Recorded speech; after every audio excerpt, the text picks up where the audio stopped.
Fox News has been obsessed with this migrant caravan heading for the United States. And one of the individuals who has used this as an opportunity to drum up support and excitement in his base right before the midterm elections is Donald Trump. So Donald Trump is claiming that he will cut off foreign aid to the countries that these migrants are coming from. Guatemala happens to be one of them. So he shared this opinion, or what he plans on doing, in a series of tweets. And in these tweets, Trump escalated his rhetoric surrounding the group of immigrants or migrants, declaring a national emergency as they approached the border and claiming that unknown Middle Easterners had joined the group. Okay. So let's talk about this notion that there are Middle Easterners, like terrorists, that have like co-opted an effort to get migrants to the United States to seek amnesty. So here's what he said: Guatemala, Honduras, and El Salvador were not able to do the job of stopping people from leaving their country and coming illegally to the United States. We will now begin cutting off or substantially reducing the massive foreign aid routinely given to them.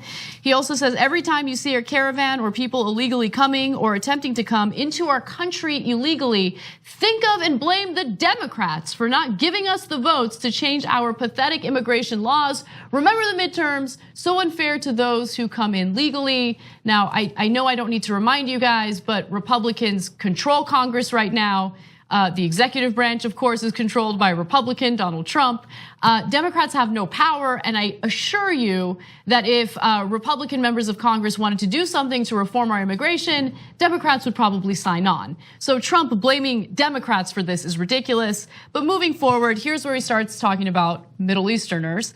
He says, sadly, it looks like Mexico's people and military are unable to stop the caravan heading to the southern border of the United States. Criminals and unknown Middle Easterners are mixed in. I have alerted Border Patrol and military that this is a national emergency, as if Border Patrol and the military didn't know. And he says that we must change the laws. So where did he get this insane idea from? Well, we all know that he loves to watch Fox News, and he's essentially regurgitating nonsense that Peter Hegseth said on Fox and Friends. Let's hear his comments.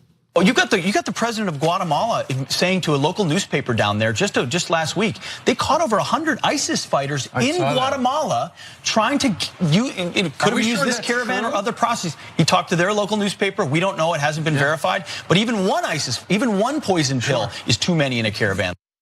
Okay, just to be clear, the leader of Guatemala did not say that members of ISIS had somehow decided to hitch a ride on this caravan.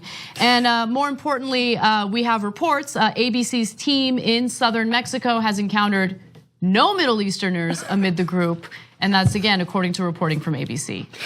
So, I mean, this is a double fold trap. It's so dumb. Okay.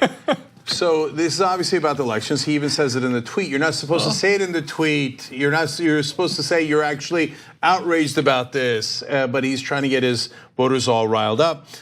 So that's part one. And then secondly, we have to call out the several lies that he has in there, like the Middle Easterner lie. It's preposterous. But when you call out the lie, that is a twofold advantage to them. They believe, okay, the Trump team believes. Number one is, well, they started a conversation about whether there were terrorists in the caravan. They win either way, because even when we rebut it, we have to repeat the absurd claim, and all you hear is this absurd claim. And remember, a lot of the voters don't watch all of the details or read all of the details. They just see the headlines. Middle Easterns in the caravan, terrorists in the caravan, no terrorists in the caravan, but they see terrorists in a caravan, right? And then secondly, when we say he's a liar because he's an obvious liar, the Republican voters get triggered by that because they're precious little snowflakes. That's the one thing that drives them the most crazy. They're like, oh, you have offended our dear leader. We must go out and protect him. Let's go vote. So that's why they're doing this. Now, on the substance of the caravan, real quick. The substance of it. Yeah. So-called substance. Yeah, the caravan is not going to bust through a gate and come into the country. It's not Mad Max, okay? They're not sneaking in. They're in a giant caravan. Okay, the caravan goes to a port where they then apply for asylum. That's what's happening. And so if you were a terrorist, you don't attach yourself to a giant caravan that's on national television or international television and then apply for asylum. you sneak in. Glenn Beck, 2 or 3 years ago, said on his show that ISIS has a camp in Mexico, a training camp in Mexico. Totally made up. And I like how these guys don't even think about basic things like the language barrier, for example. Like somehow Mexicans and, whatever, people from Saudi Arabia or whatever are just chatting it up. And also, most important point, this is nothing but an elitist trick. What they're trying to do is get middle-class white people to be scared and afraid and blame poor black and brown people for their problems, so the rich people run out the back door with all the money. That's right. My favorite was a conservative outlet, or a bunch of them actually said, we found an ISIS flag at the border. It turned out it was a soccer jersey. Oh my God. They're so dumb. All right. Look, in the post game, I'm going to give you more fun facts. Trump said that this was a gigantic amount of money that these three countries are receiving. I'm going to tell you the reality, especially compared to Egypt and Israel.